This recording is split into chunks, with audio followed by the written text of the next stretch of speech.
Hello everybody, my name is Melissa Grizzle and I'm the Manager of Operations for ITEN, and welcome to Second Thursday at Venture Cafe.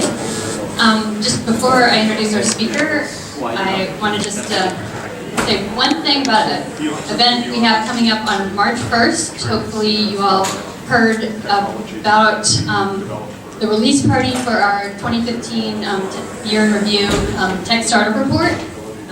Many people have seen our report that we put out every year, the Tech Startup Report. Yes, okay.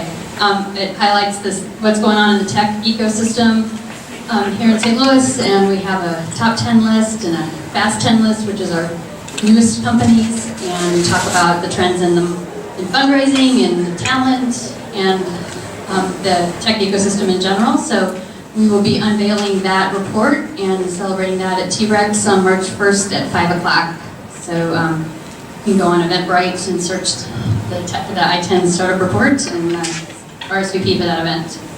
And so, without further ado, I want to introduce our speaker and our topic. We try to focus on, in general, a lot of what ITEN focuses on is surrounded by can be compartmentalized in 4 tech clusters, and one of those is cybersecurity. And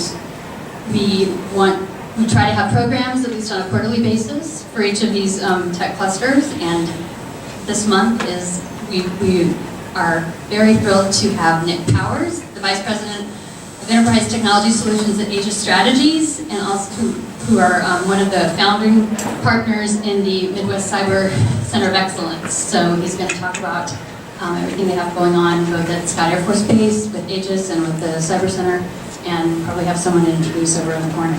So, Nick, take it away. We're going to just screen it.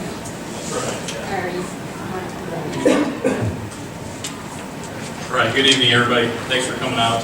I'm warning you right now. Normally, I present to government employees, to contractors, to people in the DoD, so this type of crowd I'm not used to. But I will say that I like an interactive crowd, so as we go through these slides, which I hate being slide dependent, but feel free to ask questions. I'd like to hear from you guys, maybe hear some questions. I'll try to answer them the best I can. And we'll just kind of see where it takes us tonight. If we get through it all, we'll get through it all. If not, we won't, I just want to kind of, we're here to create a conversation about this. We're not going to find the answers tonight. And so I'll open it up with that. So this is made, I'll try to get off this slide as soon as possible, obviously because of the picture. But I've been doing IT for 15 years in the St. Louis region. I've worked for a bunch of different companies, which I think helped me kind of get to where I am today. I've worked in both the private and the public sector. I've worked for awesome companies like Anheuser-Busch as a contractor. I've worked for really interesting government type facilities with National Geospatial Intelligence Agency. And now I've ended up at Scott Air Force Base, and I've been there for the last 5 years working for the U.S. Army, which is kind of interesting. I'm on Air Force Base, but I'm working for the Army. And I'm actually working for one of the most important Army components pretty much in the Army and of all the DoD.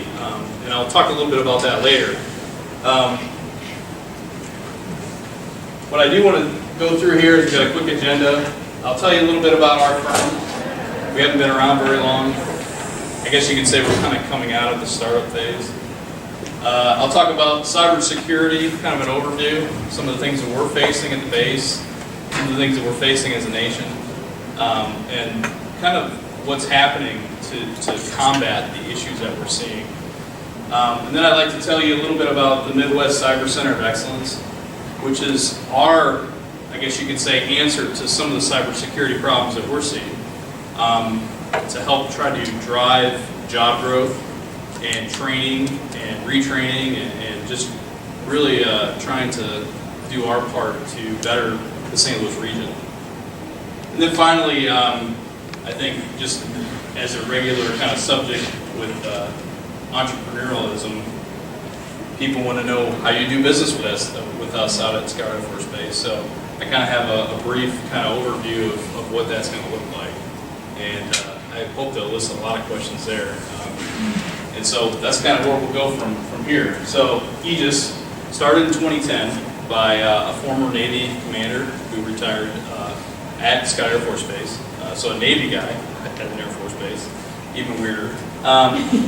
But basically, we've kind of built ourselves into the intersection of where supply chain and information technology kind of meet. And the reason for that is one of the primary tenant commands at Scott Air Force Base is U.S. Transportation Command. And what they do is they're in charge of moving all of the cargo, all of the supplies, the munitions, the people for the entire DoD. And so that's a really amazing challenge. It's an awesome mission. And so we've kind of put ourselves right in the middle of that, and we've kind of got that expertise built around that. And so that's kind of where the majority of our business comes from. One of the best parts of what we've been able to do, though, is we've been able to take what we're doing at the base and translate that to help the St. Louis region. And so some of the things we've been doing is working with a lot of nonprofits and a lot of the regional kind of St. Louis Chamber of Commerce and leadership councils and things like that to try to help drive job growth in the region. And it's something we're very committed to, and we spend a lot of time doing that. And so we've been able to kind of dip into those areas as well, using our logistics backgrounds. Some of our clients, I mentioned, U.S. Transportation Command. There's two other kind of subordinate commands to U.S. Transportation Command at Scott Air Force Base. One of them's called Air Mobility Command. Obviously, air, they're moving all the cargo through the air. And then the command that I work for, Surface Deployment and Distribution Command, which is everything on the ground and on the sea. So trucks, trains, ships, that's what Army handles. And so we have the whole gamut of transportation covered. Additionally, we have some other great customers, like I kind of mentioned the nonprofit and things like that. That's Bi-State and East-West Gateway, Council of Governments. We're doing some work with them to try to set up a regional freight district for the St. Louis region. And that will help drive growth in just really freight transportation and logistics, which St. Louis is very well set up for that going into the future based on our location in the country, the byways that we have coming through, the train and transportations, and the river. And so we're trying to take all those advantages that we have and put that together and go forward and help drive growth. These are some of our partners. You probably won't recognize a lot of them there. These are basically government, Department of Defense contractors. The two in the middle, CSC and SAIC, are two of the biggest Department of Defense contractors in the world. And we have partnerships with them. We're doing a lot of work with them. I kind of mentioned some of this already. I think the best part about this slide for me is the bottom. So 1 year ago today, we had 15 employees. And I stand before you today, we have 66. So in 1 year, we hired basically, 51 employees. Business is good. But, we want to share what we're doing and what we, we're not looking for profits here. We're looking to try to give back and try to drive growth in other areas. And so we're really investing a lot in the community. We'll talk about that a little bit more. The standard technical things, service, integrity, community, those are the kind of the founding pillars of our company. We'll move on. Cybersecurity, okay. So, here's the meat and potatoes of why you guys are here tonight. I got a couple interesting quotes up here. Admiral Michael Rogers talking about, there is no DoD solution to cybersecurity dilemmas, which is interesting. No matter what we do, no matter how much money we put at it, there is no real solution. All we can do is try to mitigate the issues, right? You hear on SportsCenter, the guy is so hot, you can only hope to contain him, right? You can't stop him from scoring. You can only hope to limit the amount of scoring he does. And in a lot of ways, cyber warfare is like that. How do we limit the effect? How do we, mitigate the damages and prevent it from spreading? And then a second quote I have up here is really, I thought was appropriate for tonight, because it's not about, the DoD can't do it all. And because of that, I kind of reached outside of the DoD, and I have a quote here from the director of the FBI. And he says, the private sector is the key player in cybersecurity. Private sector companies are the primary victims, but they also possess the information, expertise, and knowledge to be able to combat cyber. And so I think that's important to realize, for people looking for opportunities, this is a huge open greenfield space. If you're looking to start a company, if you're looking for a market that's hungry for innovation, this is the market you want to be in. And the DoD, the federal government, local and state governments, they're looking for people in the private industry to come out with tools and techniques and policies and practices that allow us to try to do those things I mentioned, which is contain the threat. So what is cybersecurity? What are we facing? Well, it's actually considered asymmetric warfare. And what asymmetric warfare is basically you have two people fighting against each other. One person is vastly has more resources, more power, things like that, and the secondary participant is either has less resources or has different tactics. Terrorism is really very akin to what asymmetric warfare is. But interesting enough, we won the Revolutionary War using asymmetric warfare. So it's very effective given the right circumstances. So a great example of this, I found a figure a couple nights ago. We spent almost $600 billion on our national defense last year. A hacker could take down OPM with less than $2,000. I don't think there's anything that sums it up better than that. You don't really have to have much to be able to do a lot of damage.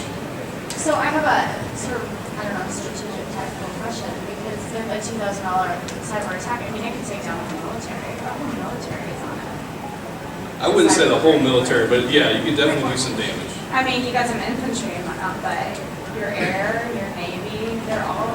Yeah, what happens if we lose the satellites, right? Right. We lose the satellites, Or we you lose lose all your our weapons geospatial system, yeah. intelligence, and that's how we drive our planes, trains, and automobiles. It is interesting, and luckily enough, we haven't faced that threat. We haven't been able to have to combat that. Yeah, go ahead.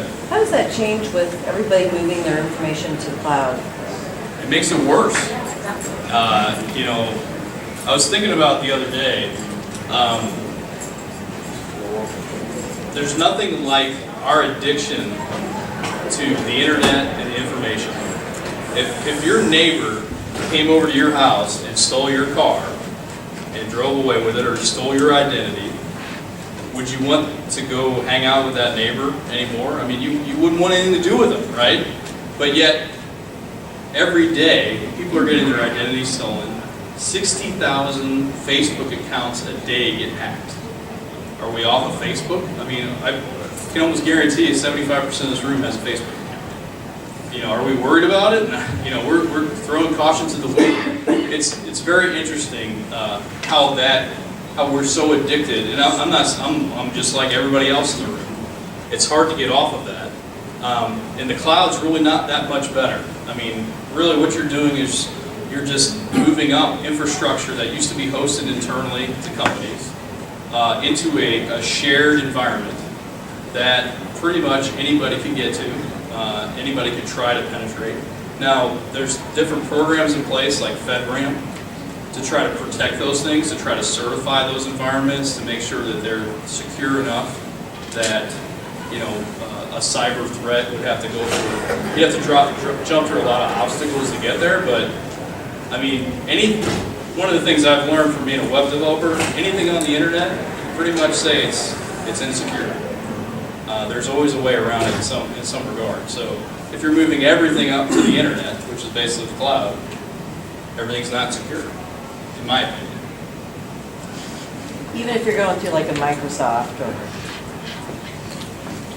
There's always a chance. I agree. That's an interesting follow in there is, you got your Microsofts, you've got your Amazons and things like that. One of the things they do, which is a lot of people can't afford, federal government can't even afford to do what they do, is they actually have defense in depth. And so they actually are able to change routers and passwords and all the things to protect that data. They have so many layers of that, and they change it on a weekly, monthly, daily basis that it's pretty secure. But there's always a chance. Go ahead. So you have a thesis on your title that's asymmetric warfare, implying to me that you have small-scale hackers or groups that can do the $2,000 or thereabouts. All true. What do you think the threat is of other foreign governments that have a much more well-funded ability to do the same thing? That's not so asymmetric, at least in my mind anymore. Well, yeah, I mean, definitely that is true. One of the things that as I was trying to pull this together, it's very hard to find a measurement of what can be done and what is being done today without somebody challenging that measurement. And so I saw a lot of things and researched a lot of facts, and I've seen a lot in what I've done in my career. And one of the things I was able to pull out, but it was not necessarily one of those worthy things that I wanted to put on a slide, but I saw that the United States itself generates about 40% of the attacks in the world onto other countries. The United States. So we know that China, we know that Russia, we know some of those other threats out there that aren't necessarily allies. They're doing the same things that we are. Is it orchestrated through our federal government? I mean, there's rumors that we've done that, and I think I'm trying to remember the name of the virus that was put out about, I want to say about 10 years ago by a USB device that somehow made its way into an Iranian nuclear power plant and pulled everything down. Yep, there you go. So it's hard to measure those things, but you're right. Eventually, you'll have both an asymmetric side and a symmetric side. It's just now kind of being realized and grown into something. Obviously, China seems to be organizing quite effectively. Yeah, and just, I mean, to that point, it's not necessarily the size as it is the approach. Because when you're on defense, I mean, you're protecting something specific, and you have very little flexibility in what you're doing or what you're trying to achieve. From the other side, say the Chinese, they may, or the U.S. or whoever, may have small teams who are just given free rein to go out and do what they need to do because they don't have any set objectives except to get in, right? So they're not constrained. And that's how I always have looked at asymmetric warfare. One side has a set plan, the other side doesn't and is willing to do whatever they need to. So that's just one way to look at it. So maybe the defense is going to be somewhat similar, depending, whether or not it's a group of teenagers somewhere in Belarus or, Chesterfield or the government. Well, you look at Anonymous, right? They're not necessarily a country, but they almost have the power of what a country would be equivalent to, as far as the ability to organize and synchronize attacks to be able to do a significant amount of damage. I mean, you basically have cyber countries now with no borders. So there's just, the world's changing every day, and cyber, is changing almost at a faster pace. And it's really hard to put a briefing together about this. And talking with some of my guys that I have on cyber protection teams that work for the U.S. Air Force, every day is like Groundhog Day. You're trying to figure out, how do you solve these issues? How do you develop tools to prevent these issues when every day those issues change?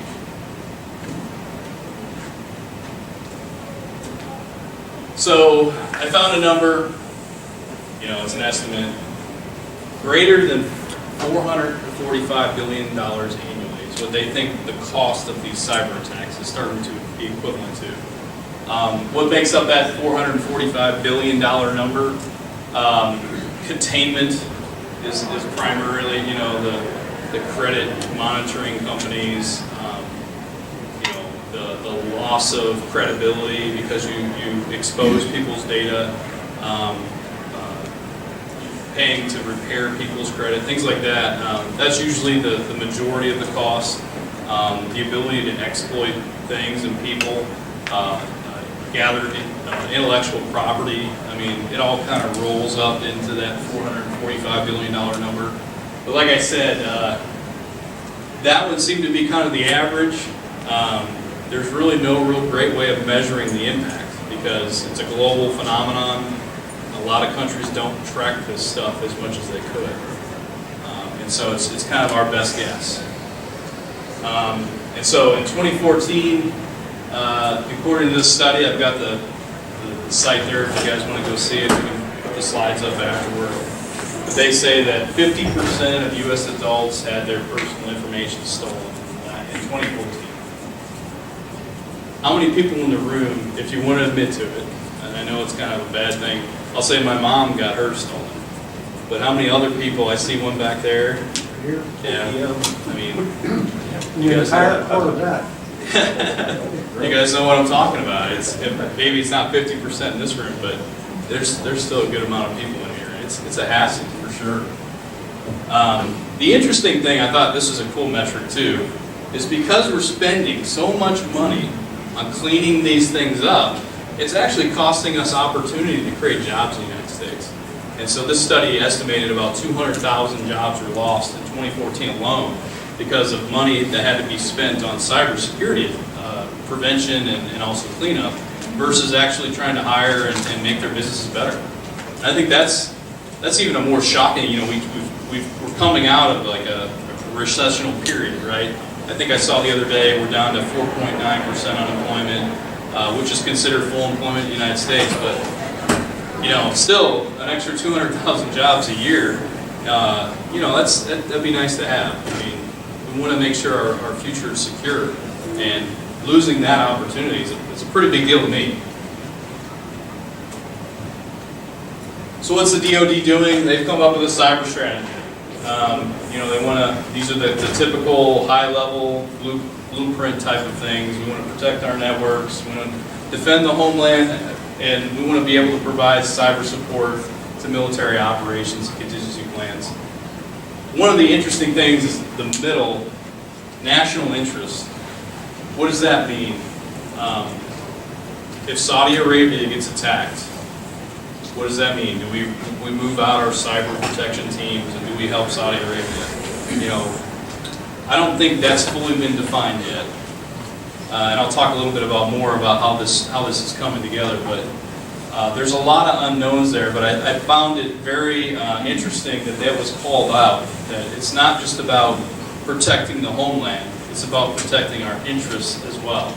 And we're willing to throw resources at protecting our interests from a cybersecurity perspective. So there's a big site online, if you guys want to go through it. I got the link at the bottom. It's an interesting read, your typical high-level kind of policy stuff. But one of the things I gleaned out of that was, what are we doing about it? So the DoD is going to ramp up cybersecurity protection. We're going to hire 133 cyber mission force personnel or 133 teams. So a team can be anywhere from 20 to 40 to 50 to 60 people, depending. I've seen differences there. We're also going to create cyber protection teams, combat mission teams, and support teams. So that's a lot of teams, right? I mean, it's a couple NFLs worth of teams, I guess you could say there.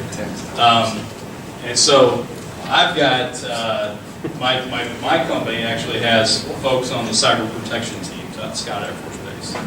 And so we actually, the way it's being done, it's very interesting, is the Air Force was given X protection teams. The Army has been given X protection teams. The Navy's been given X protection teams. Those teams are then assigned to different combatant commands and support missions throughout the United States and the world.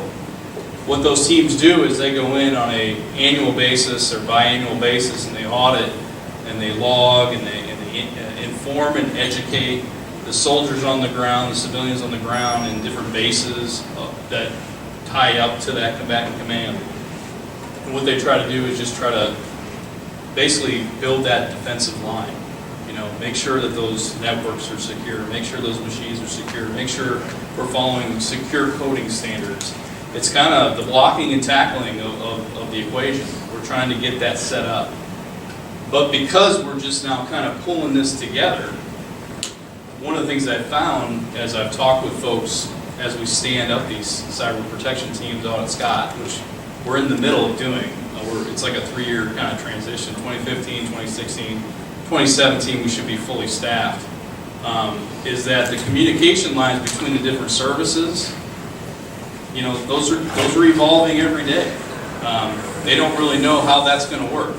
If the Army finds something out, how do they communicate that to the Air Force? And how does that get out to the Navy? And so those things are being figured out right now. It's no different really than back when we had 9/11, and within the next 3 to 4 years it was how do we tie the CIA, the FBI, the local and state governments, the police, all those, how do we tie all that together? Well, it's similar on the cyber side now. We're having those same problems. Everybody has different systems, they have different chains of command, they have different ways of communicating. How do we tie all that together and make ourselves better? And we're working on that. Nick, real quick, you mentioned the key word, you said standards. What can you say about cyber standards across the DoD? They're evolving every day. You're evolving. So there are some that you can point to, and they're evolving. There are definitely accepted practices that they're trying to impart across the enterprise. We have what they call CCRI audits, and we also have other types of audits as well that they come in and basically say, you know, we expect your networks to look this way, we expect your server platforms to look this way. These are what we're looking for. These are the tools that you should be using on a daily basis to secure your environment. So they just try to make sure that we at least have those baseline things now. Overall, is that a great effective strategy? It's working. I would say I feel like my work at the DoD, I feel like we're more secure than I was in the commercial world in a lot of ways. I was surprised coming into the DoD and the things that I have to do just to get a website out. I never had to do that before. And so I feel like it's more secure, but at the same time, we're the